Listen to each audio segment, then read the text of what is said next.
Obrigado, pastor Acílio, pelas palavras gentis. E quero registrar também a minha gratidão, minha simpatia pelo pastor Acílio, pela Paulista Oeste. É sempre uma alegria estar com vocês e poder participar destes momentos, destes concílios. Vamos sem delongas ao nosso tema. O tempo está passando. Eu disse que o pastor Acílio me pediu que falasse um pouco sobre liderança eclesiástica no Novo Testamento. E falamos então na primeira hora sobre os apóstolos e vimos que existem no Novo Testamento 2 níveis de apóstolos. No sentido técnico, só os 12. Paulo, talvez Tiago. Aqueles que realmente tiveram a incumbência de doutrinar a igreja, que nos deixaram o legado sobre o qual estamos edificados. Num segundo nível, qualquer missionário cristão pode ser um apóstolo, e no Novo Testamento existem vários que são assim designados, inclusive mulheres. Faziam parte deste grupo de missionários cristãos enviados para fazer a obra do Senhor em lugares distintos. Num segundo nível de liderança, nós encontramos um outro grupo dos 7, que são mencionados em Atos capítulo 6. Ali nós vemos a nomeação deste grupo. Tradicionalmente, são chamados de diáconos, são identificados como diáconos, como os primeiros diáconos da igreja. Agora, eu quero chamar a atenção de vocês para alguns pontos, e eu gostaria que vocês prestassem bem atenção nas minhas palavras, tá bem? Eles não são chamados de diáconos em nenhum lugar no livro de Atos. Também não são chamados de diáconos em nenhum lugar do Novo Testamento. Eles sequer são mencionados fora do livro de Atos. Os pais apostólicos, quem foram os pais apostólicos? Os pais apostólicos foram os primeiros escritores cristãos, depois dos apóstolos. Viveram entre os anos 90 e o ano 150. Primeira metade do segundo século, todos os escritores cristãos daquele primeiro período são chamados de pais apostólicos. Nenhum dos pais apostólicos cita os 7 de Atos 6. Mas eles se referem ao ofício do diaconato inúmeras vezes, mas nunca citam os 7 de Atos 6. Quando se referem ao ofício do diaconato, eles sempre se reportam às epístolas pastorais, nunca a Atos 6. Um escritor cristão, bispo de Lyon, chamado Irineu, ano 180, foi o primeiro a se referir aos 7 de Atos 6 como diáconos. Quanto tempo depois? Ano 180. 150 anos depois de Estevão. 80 anos depois de fechar o cânon do Novo Testamento, o primeiro escritor cristão a se referir aos 7 como diáconos. Ele diz: Estevão, o primeiro diácono e o primeiro mártir da igreja. Esta é uma pequena reprodução da iconografia da igreja ortodoxa grega. E ela se refere a Estevão, Stefanos, e uma reprodução do momento em que Estevão estava sendo apedrejado. Muito bem, por que eles nunca são chamados de diáconos no Novo Testamento e por que nós os chamamos de diáconos? Vamos estudar o texto. Atos capítulo 6, versículo 1. Ora, naqueles dias, multiplicando-se o número dos discípulos, houve murmuração dos helenistas contra os hebreus, porque as viúvas deles, dos helenistas, estavam sendo esquecidas E agora o que é que diz o texto grego? O texto grego diz diaconia diária. As viúvas dos helenistas estavam sendo esquecidas na diaconia diária. Muito bem, a palavra diaconia significa serviço, também significa ministério. Palavra diaconia. Almeida Revista e Corrigida, a antiga Almeida, traduz diaconia, em Atos 6:1, por ministério. Interessante que a Almeida Revista e Atualizada e a Nova Almeida, que são mais recentes, traduzem a palavra diaconia, ali em Atos 6:1, por distribuição. As viúvas dos helenistas estavam sendo esquecidas na distribuição diária. Mas a palavra ali não é distribuição, a palavra é diaconia, que significa serviço ou ministério. Interessante que a Nova Versão Internacional ainda acrescenta de alimentos, distribuição de alimentos. Ora, tradução intrigante essa. Por que distribuição? Porque logo depois do Pentecostes, nós lemos o seguinte, que os cristãos vendiam as suas propriedades e bens, distribuindo o produto entre todos à medida que alguém tinha necessidade. Depois, no capítulo 4, também lemos, pois nenhum necessitado havia entre eles, porquanto os que possuíam terras ou casas, vendendo-as, traziam os valores correspondentes, depositavam aos pés dos apóstolos, e então se distribuía a qualquer um à medida que alguém tinha necessidade. Entenderam de onde veio a ideia de distribuição? Vem de Atos 2 e de Atos 4. Agora, por que distribuição de alimento? Sendo que Atos 2 e Atos 4, o que é distribuído? O que era distribuído? Dinheiro, valores. Bom, a ideia de que ali tem a ver com alimento vem do versículo seguinte, Atos 6:2. Então os 12 convocaram a comunidade dos discípulos e disseram, não é razoável que nós abandonemos a palavra de Deus para servir, diaconem, é o verbo diaconem, para servir as mesas. Ora, servir a mesa só pode ser o quê? Alimento, não é? Então, nós temos aqui duas ideias combinadas. Atos 2 e Atos 4 falam em distribuição, e Atos 6:2 falam em servir as mesas. Conclusão, distribuição de alimento. Vocês estão me acompanhando? Distribuição de alimento. Lá atrás fala em distribuição. Agora aqui fala em servir a mesa. Ora, só pode ser distribuição de alimento. E daí veio a ideia de que os 7, então, foram os primeiros diáconos da igreja, responsáveis pela distribuição de alimentos às viúvas pobres dos irmãos helenistas. Mas nós temos uma série de problemas com essa interpretação. E essa, irmãos, é a interpretação que chegou até nós hoje. É a interpretação de toda a igreja cristã ao longo desses 2000 anos de história. Mas nós temos problemas com essa interpretação. Primeiro, eu já falei para vocês que a palavra diaconia, o que significa?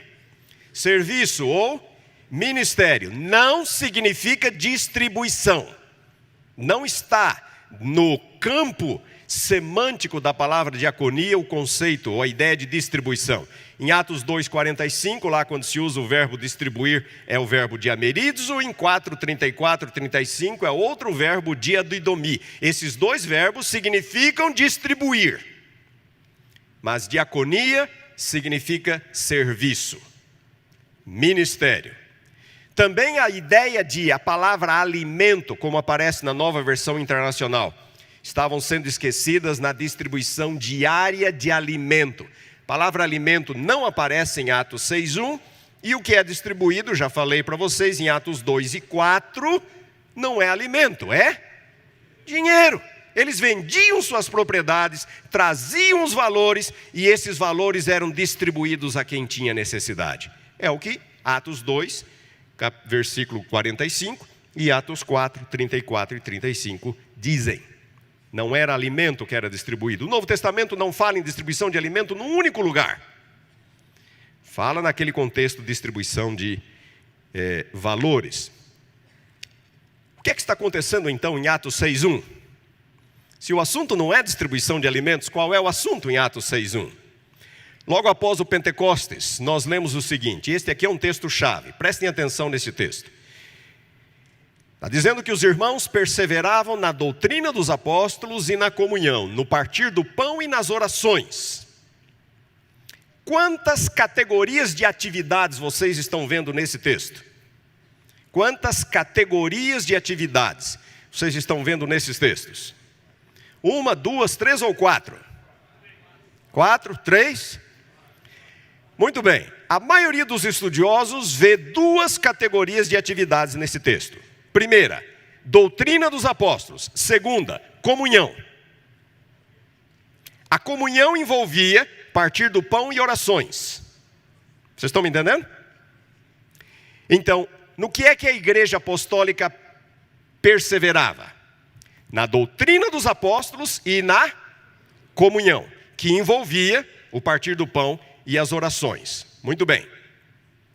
Em que locais essas atividades eram realizadas? O livro de Atos é bem claro, deixa bem claro.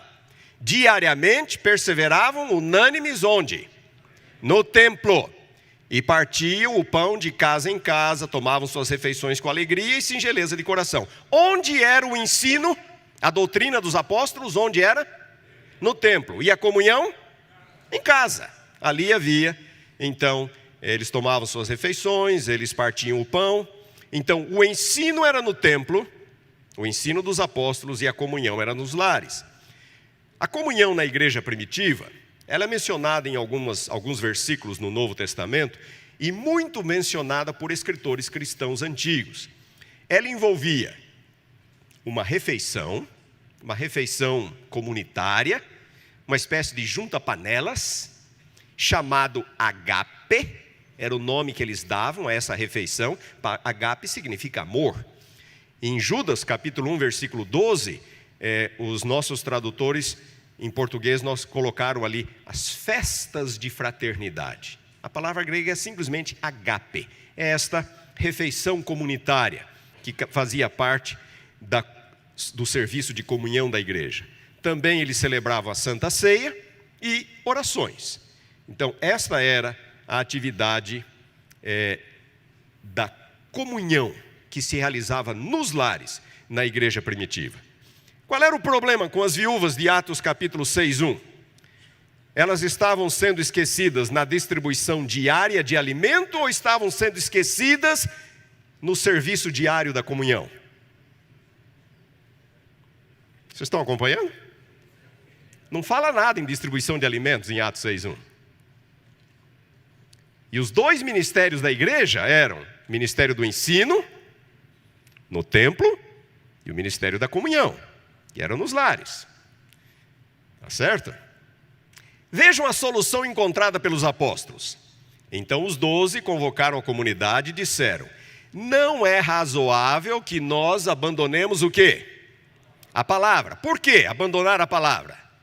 É o ministério do ensino. Ministério do ensino. Não é razoável que nós abandonemos o ministério da palavra, a palavra de Deus, para servir, diaconem. É o verbo diaconem, servir. Tá certo? Servir as mesas. Mas, irmãos, escolhei dentre vós 7 homens de boa reputação, aos quais encarregaremos deste serviço. Quanto a nós, nos consagraremos à oração e ao ministério da palavra. Vocês estão entendendo o que está acontecendo aqui? Os apóstolos ficariam com a diaconia da palavra, o ensino, enquanto que os 7 ficariam com a diaconia das mesas, que era a comunhão.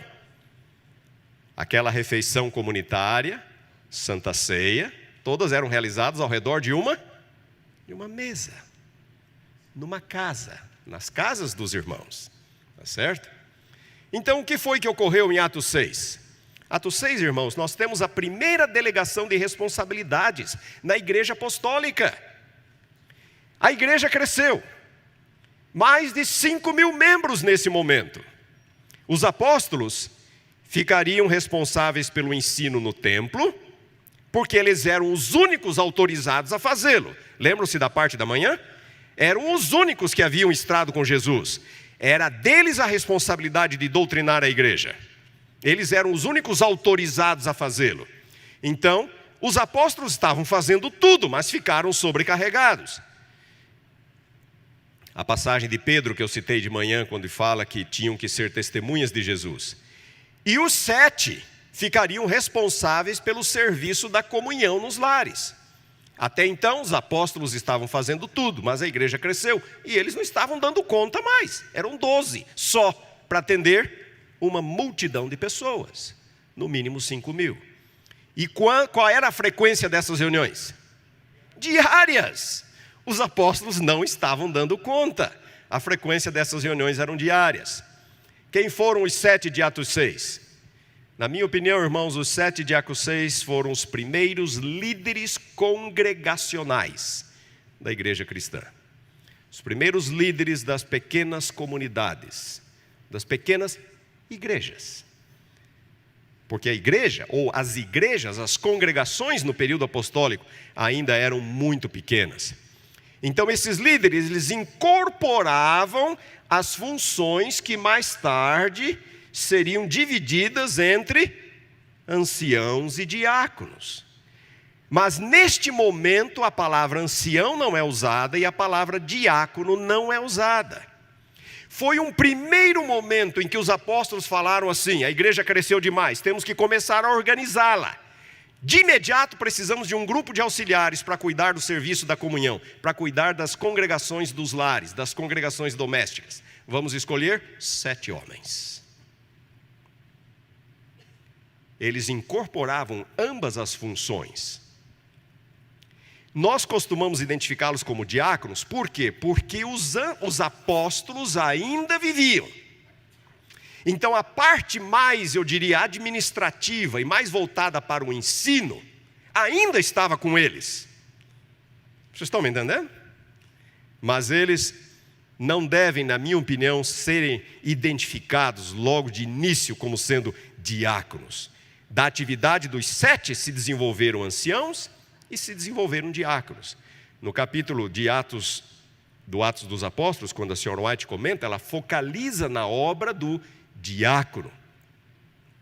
Talvez pela razão que eu disse com vocês, que os 12 ainda estavam ali e a principal atribuição ainda era deles.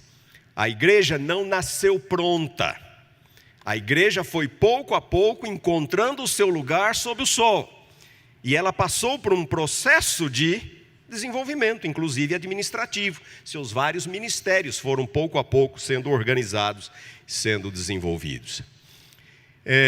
Os locais de reunião nos primeiros anos cristãos, faltou ali a palavra anos, locais de reunião, ou dos primeiros cristãos. Aos sábados, os cristãos iam nas sinagogas. Estamos falando dos cristãos da Judéia. A igreja começou ali. Todos os sábados eles iam às sinagogas. Tiago fala, quando vocês vão às sinagogas. Na nossa tradução não aparece a palavra sinagoga, mas no grego aparece. Quando vocês vão às sinagogas, todos os sábados, era lá que eles se reuniam. E eles se reuniam diariamente no templo, era lá que os apóstolos doutrinavam a igreja, no templo. E diariamente nos lares, para o serviço da comunhão, para aquelas atividades distintamente cristãs. Como que eles iam celebrar a Santa Ceia? Na sinagoga, junto com judeus que não acreditavam em Jesus. Então, aos sábados eles iam às sinagogas. No templo diariamente, que era onde os apóstolos ensinavam, ministravam a palavra. E nos lares diariamente para o serviço da comunhão, a refeição comunitária, a Santa Ceia e as orações. Estas igrejas eram as igrejas dos lares, as igrejas domésticas. O Novo Testamento faz referência a muitas delas. Em Atos 12, por exemplo, liberto da prisão pelo anjo, Pedro resolveu ir à casa de Maria, mãe de João, cognominado Marcos, onde muitas pessoas estavam congregadas e oravam. elas não estavam reunidas ali só porque Pedro estava preso, elas estavam reunidas porque a igreja, a casa de Maria, mãe de Marcos, era uma congregação cristã, no período apostólico. As igrejas apostólicas se reuniam nas casas dos irmãos, eles não tinham prédios próprios. Demoraria muito tempo para a igreja começar a ter os seus próprios edifícios. Existem diversas referências no Novo Testamento, como eu disse, a estas igrejas do lar. Do 1º ao 4º séculos, irmãos. Qual o período? Do 1º ao 4º séculos. A igreja só tinha igrejas domésticas, igrejas do lar.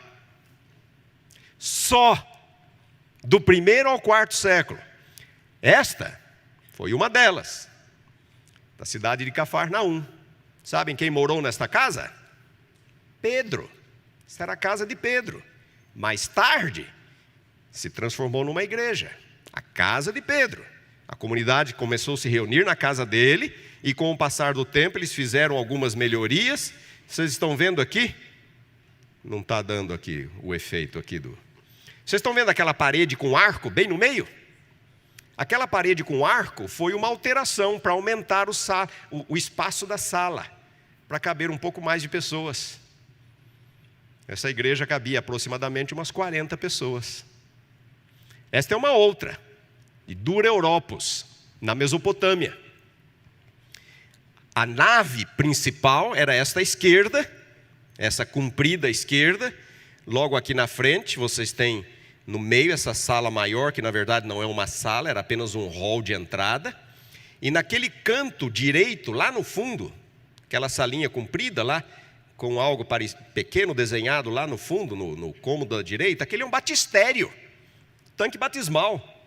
Isso era uma casa que foi sendo adaptada e se transformou numa igreja. Mas por 300 anos, as igrejas cristãs eram nas casas dos irmãos. Irmãos, ouçam, a arqueologia identificou várias dessas igrejas domésticas, tanto na Palestina, na Síria, na Mesopotâmia, na Ásia Menor, na Grécia, na Itália, diversas delas. Nenhuma delas tinha uma capacidade maior que 80 pessoas. Por quê? Porque eram casas dos irmãos. Estas eram as primeiras comunidades cristãs. Então imagine, a igreja tinha mais de 5.000 membros naquele primeiro período, dividido em pequenas comunidades, 15, 20, 30, 15, 20, 30. E os apóstolos tendo que atender tudo. Ficou demais para eles. Então eles ficaram com o ensino, a ministração da palavra, e escolheram 7 para ajudá-los no serviço da comunhão dos lares. Olhem as qualificações dos 7. Em Atos capítulo 6, versículo 3, diz ali que eles tinham que ter boa reputação, ou seja, moral. Também tinham que ser cheios do Espírito, qualidade espiritual, e cheios de sabedoria, qualidade emocional. 3 tipos, 3 categorias de atribuições se esperam de um líder cristão. Que ele tenha uma boa moral, seja de boa reputação. Que ele tenha atribuições espirituais, qualidades espirituais, que seja cheio do Espírito. E que tenha qualidades emocionais, ser uma pessoa sábia para saber tomar as decisões, lidar com as pessoas, fazer a coisa certa, na hora certa, do jeito certo. Isso aqui nos ensina muito sobre como deve ser o líder cristão, o líder que atua nas várias congregações cristãs. Qualificações morais, espirituais e emocionais. As atividades. Estevão, logo depois da sua nomeação, o que ele faz? A Bíblia diz que ele começa a pregar, que ele começa a fazer sinais, prodígios. Ele pregava, ele ensinava a verdade. Filipe, que é o segundo da lista, ele vai e evangeliza Samaria. Depois Pedro e João vão ver lá o que está acontecendo. Filipe já tinha evangelizado Samaria. Filipe prega ao eunuco a caminho de Gaza. Eles são líderes congregacionais, escolhidos, nomeados para ajudar os apóstolos nas diversas congregações, enquanto que os apóstolos ficavam com a ministração da palavra, a doutrinação da igreja. E a Bíblia diz ainda que Filipe evangelizou diversas outras cidades, versículo 40, Atos capítulo 8, versículo 40. E mais tarde, ele é citado de novo no capítulo 21 de Atos. Como que ele é citado? Filipe o evangelista.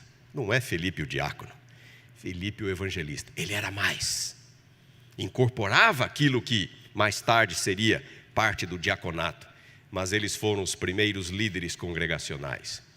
Atos 6, porém, irmãos, vai muito além do ministério da comunhão, das igrejas do lar ou da primeira divisão de responsabilidades na igreja apostólica. Atos 6 é mais importante do que isto. Atos 6 é um divisor de águas na igreja apostólica, e eu quero me demorar um pouco nisso agora. Os 7, quem eram? No que criam? Qual o legado deles para nós hoje? Qual era o problema? Multiplicando-se o número dos discípulos, as viúvas dos helenistas estavam sendo esquecidas no serviço diário.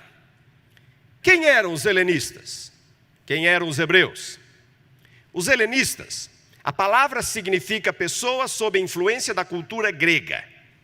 Os gregos se autodenominam helenos. Então, helenistas eram pessoas sob a influência da cultura grega, especialmente a língua, pessoas que falavam o grego. Ali em Atos capítulo 6, versículo 1, eram judeus. Judeus, agora convertidos ao cristianismo, judeus da diáspora. O que é diáspora? Diáspora é uma palavra grega que significa dispersão. Era assim.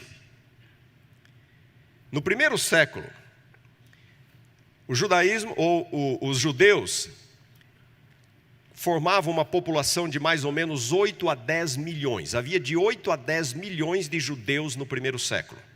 60% destes moravam no exterior. 60% moravam na diáspora, na dispersão, fora de Israel. 60%. Era muito grande o número de judeus, mais judeus fora do que dentro. Por quê?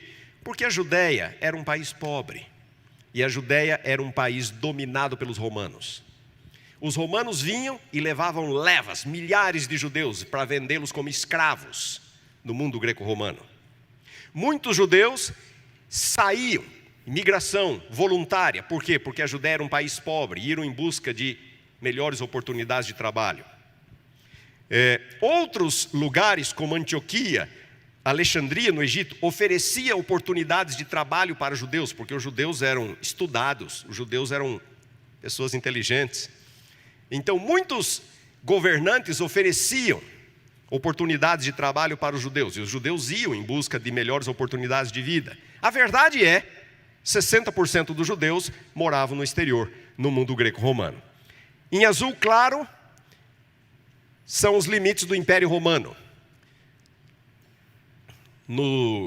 entre o primeiro e o segundo século. Em azul escuro, os bolsões de judeus, os lugares com as maiores comunidades de judeus no mundo greco-romano. Nós temos ali no canto, infelizmente isso aqui não sei se vai funcionar, aqui, ali está Israel. E aqui ao sul já está o Egito, aqui está a Cirene, e judeus na Espanha, judeus na atual França, na Itália, na Grécia, Macedônia, na Ásia Menor, Tarso, Cilícia, toda aquela região. Havia judeus pelo mundo todo, 60% mais judeus. Esses eram os helenistas, judeus sob a influência da cultura grega, judeus que haviam nascido no exterior. Esses eram os helenistas. Quem eram os hebreus de Atos 6? Os hebreus de Atos 6 eram judeus da Judéia, judeus locais. Então qual era o problema? Os judeus de Atos 6 eram judeus locais, eles eram mais apegados às tradições judaicas, eles insistiam na circuncisão, eles eram exclusivistas, eles eram judeus roxos, os judeus da Judéia, os hebreus. Os helenistas eram judeus de fora, judeus do exterior. Os judeus, os hebreus, que eram os judeus da Judéia, eles não gostavam de helenistas. Não gostavam de helenistas, porque eles achavam que a cultura grega pervertia as suas tradições, as suas origens judaicas. Deixa eu só fazer uma pequena comparação aqui. O Brasil tem a maior população japonesa do mundo, fora do Japão. Muitos descendentes de japoneses voltam para o Japão. Vocês sabem como eles são tratados lá? Como brasileiros, não como japoneses. São brasileiros. São proibidos de entrar em alguns lugares. Existem placas dizendo proibida a entrada de brasileiro. O brasileiro é o japonês, descendente de japonês, que voltou para o Japão. A mesma coisa acontecia em Israel. Os hebreus discriminavam os helenistas, os judeus de fora que voltavam para morar em Israel, por considerarem sob a influência da cultura grega. Então, irmãos, eles diziam que os judeus helenistas tinham raízes menos profundas nas tradições judaicas, nem falavam a língua direito, e havia sinagogas em Jerusalém só para esses judeus que falavam grego, que não falavam a língua local. A minha esposa tem cidadania alemã. O pai dela, filho de imigrantes alemães. E um dia ela chegou na Alemanha com o passaporte alemão. Eu estava com ela e o oficial começou a falar em alemão com ela. Mas ela não fala alemão. O pai dela fala, mas não ensinou para a filha. E ela tem cidadania alemã, é alemã, mas não fala alemão. Quando eu falei para o oficial que ela não falava alemão, ele ficou bravo. Alemã? Na Alemanha tem que falar alemão. Judeus, na Judéia, tem que falar aramaico. Mas eles não falavam. Tinham suas próprias sinagogas, onde o serviço era em grego. Esta aqui é uma placa encontrada perto das ruínas do templo. Essa placa está em grego e ela fala exatamente de uma sinagoga em Jerusalém, chamada Sinagoga de Teódoto, onde tudo era em grego. Fala claramente, até a inscrição da placa, era uma placa que havia na frente da sinagoga, tudo em grego. Então, os judeus helenistas não tinham raízes muito profundas nas tradições judaicas, não falavam aramaico, tinham suas próprias sinagogas em Jerusalém. Atos 6:9 fala claramente nisto. E eles possivelmente moravam nos seus próprios bairros, nos bairros helenistas. E eles tinham uma maior interação e tolerância para com gentios. Por exemplo, casamentos mistos. Um judeu da Judéia jamais se casaria com uma gentílica, ou vice-versa. Uma judia se casar com um não judeu, da Judéia, os hebreus. Mas os que moravam no mundo greco-romano não tinham a mesma preocupação. A mãe de Timóteo era casada com um grego. A Bíblia fala claramente que a mãe de Timóteo, que era judia, casada com um grego. Casamentos mistos, fora da Judéia, eram comuns. Na Judéia, não. Os judeus helenistas eram vistos com suspeitas pelos judeus locais. Esses judeus helenistas, de Atos 6, eles haviam se convertido no Pentecostes. Atos capítulo 2, versículo 5 diz: estavam habitando em Jerusalém judeus, homens piedosos de todas as nações debaixo do sol. Muitos desses judeus helenistas mudavam de volta para Jerusalém em algum momento da vida, para morrer em Jerusalém, ser sepultado em Jerusalém, ser ressuscitado pelo Messias quando o Messias viesse. Isto acontece ainda hoje. Muitos judeus que nascem no exterior migram de volta para Israel, para lá morrerem e lá serem sepultados. Isso ainda existe hoje, 2000 anos depois. Esses conversos no Pentecostes logo se opuseram ao legalismo e ao cerimonialismo judaicos prevalecentes. Notem a acusação contra Estevão. Temos ouvido este homem proferir blasfêmias contra Moisés, a lei, e contra Deus, o templo. Versículo 13: este homem não cessa de falar contra o lugar santo, o templo, e contra a lei, a lei de Moisés. Esses judeus helenistas, irmãos, por terem nascido fora, eles tinham a mente um pouco mais aberta a essa natureza inclusiva do Evangelho. O Evangelho inclui, o Evangelho não exclui.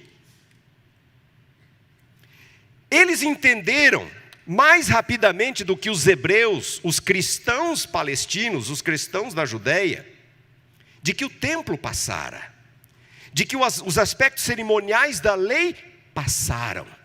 Estevão pregava isto. Não habita o Altíssimo em casas feitas por mãos humanas, disse ele no seu discurso perante o Sinédrio. E por isso, Estevão foi morto. A influência de Estevão sobre Paulo. Quem era Paulo? Paulo era um judeu helenista. Nasceu onde? Em Tarso, lá na província da Cilícia, no sul da moderna Turquia. Paulo era de lá. Havia em Jerusalém uma sinagoga dos helenistas da Cilícia. Será que Paulo não frequentava essa sinagoga? Quando é que Paulo aparece no relato bíblico? Pela primeira vez? No momento do apedrejamento de Estevão. A Bíblia diz que Estevão foi pregar na sinagoga dos helenistas. Em seguida ele foi apedrejado. E o líder do apedrejamento foi Saulo. Saulo era da Cilícia. A oração de Estevão: Senhor, não lhes imputes este pecado. Agostinho escreveu: se Estevão não tivesse orado, a igreja não teria Paulo. Paulo testemunhou Estevão, ouviu a oração de Estevão. Aquilo impactou Paulo.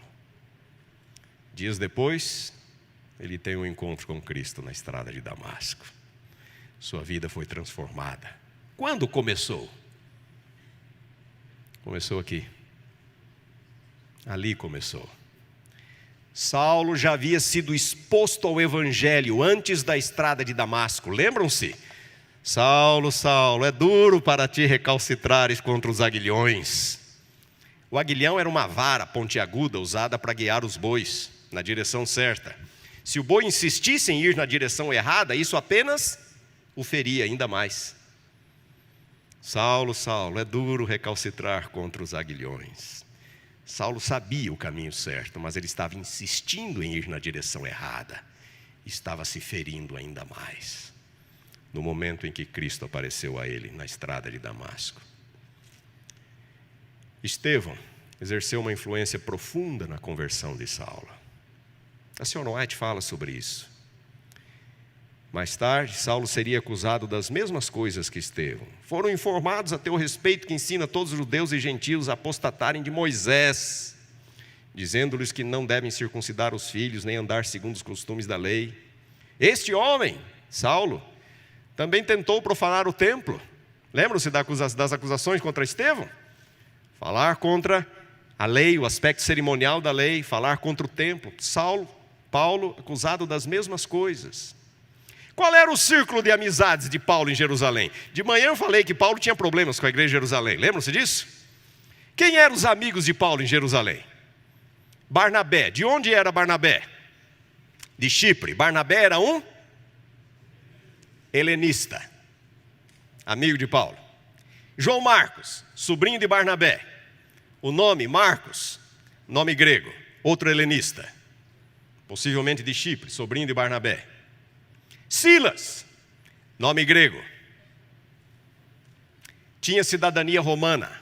Atos capítulo 16, quando eles são jogados na prisão lá em Filipos, Paulo fala: somos cidadãos romanos. Eles fizeram a coisa errada conosco, tem que vir e pedir desculpa, senão não vamos sair da prisão. Silas, helenista. Timóteo era da Galácia, mãe dele, casada com um pai grego. Foi ali que Paulo conheceu. Filipe, o evangelista, um dos 7, helenista. Quando Paulo vem para Jerusalém, na sua terceira viagem, ele faz uma parada em Cesareia, se hospeda na casa de Filipe. Quando ele está indo para Jerusalém, a Bíblia diz que ele iria se hospedar na casa de Minasson, em Jerusalém. Quem era Minasson? Natural de Chipre, um helenista. Quem eram os amigos de Paulo em Jerusalém? os judeus helenistas, os judeus estrangeiros. Por quê? Porque os judeus locais não gostavam de Paulo, não aceitavam Paulo. Isso é claro. Atos capítulo 21, 2 Coríntios capítulos 8 a 10, Gálatas capítulo 2. Eu poderia aumentar essa lista. Os helenistas e a missão da igreja. Naquele dia levantou-se grande perseguição contra a igreja em Jerusalém, no dia da morte de Estevão, e todos, exceto os apóstolos, foram dispersos. A igreja era formada na sua maioria por helenistas. Quem é que foram dispersos? Os judeus cristãos helenistas. Entre menos os que foram dispersos iam por toda parte pregando a palavra. Filipe foi para Samaria, pregou para eunuco, em várias cidades. Aqui vocês têm um mapa. Vamos ver se... Aqui está Jerusalém. Filipe foi para Samaria, pregou para o eunuco na estrada de Gaza. Também a Bíblia diz que ele pregou em vários outros lugares. Capítulo 11, nós temos um outro relato, quase que perdido de Atos 8, do contexto da perseguição. Diz assim: então os que foram dispersos por causa da tribulação que sobreveio a Estevão, se espalharam até a Fenícia, Chipre e Antioquia, não anunciando a ninguém a palavra, senão somente a judeus, num primeiro momento. Alguns deles, porém, que eram de Chipre e de Cirene, e que foram até Antioquia, falavam também aos gregos, aos gentios, anunciando-lhes o evangelho do Senhor Jesus. A mão do Senhor estava com eles, e muitos, crendo, se converteram ao Senhor. Irmãos, as primeiras igrejas gentílicas começam a surgir graças ao ministério de quem? Dos helenistas, daqueles 7. Ministério deles. Quando se levanta a perseguição e eles foram dispersos. Antioquia, berço das missões de Paulo. Por ali os cristãos foram chamados, os discípulos foram chamados cristãos pela primeira vez. Fenícia, Chipre, possivelmente Roma. Aqui está. A Bíblia diz que na perseguição de Saulo, eles foram para Fenícia, foram para Chipre e foram para Antioquia. Inclusive judeus de Cirene, judeus cristãos de Cirene foram para Antioquia. E ali eles começam a fundar as primeiras igrejas gentílicas. Os helenistas de Atos 6 são um elo de ligação entre Jesus e Paulo. Paulo mesmo era um helenista. E eles foram os verdadeiros fundadores das missões gentílicas da igreja. Antes de Paulo, os helenistas levaram o evangelho no mundo gentílico. Os primeiros cristãos a entenderem a natureza inclusiva do evangelho. O evangelho inclui, o evangelho não exclui.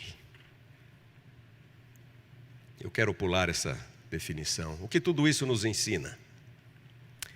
Em primeiro lugar, liderança eclesiástica envolve muito mais do que apenas o atendimento às necessidades da igreja local. Eu falei que eles eram os primeiros líderes congregacionais, mas se tornaram os primeiros grandes missionários da igreja. A missão da igreja não era e não é responsabilidade apenas dos apóstolos. Todos são chamados a testemunhar da sua fé. Em Atos 6, vemos os primeiros líderes que deram a sua vida pela causa do evangelho. Os primeiros missionários cristãos. É por isso que eu digo que Atos 6 é um momento decisivo para a igreja, um divisor de águas. Ali a igreja começou a sua expansão mundial. E se nós estamos aqui, foi porque o processo começou lá atrás, um dia, por aqueles homens valorosos, boa reputação, qualidades morais, cheios do Espírito, qualidades espirituais, cheios de sabedoria, qualidades emocionais. Que Deus nos abençoe a todos, irmãos.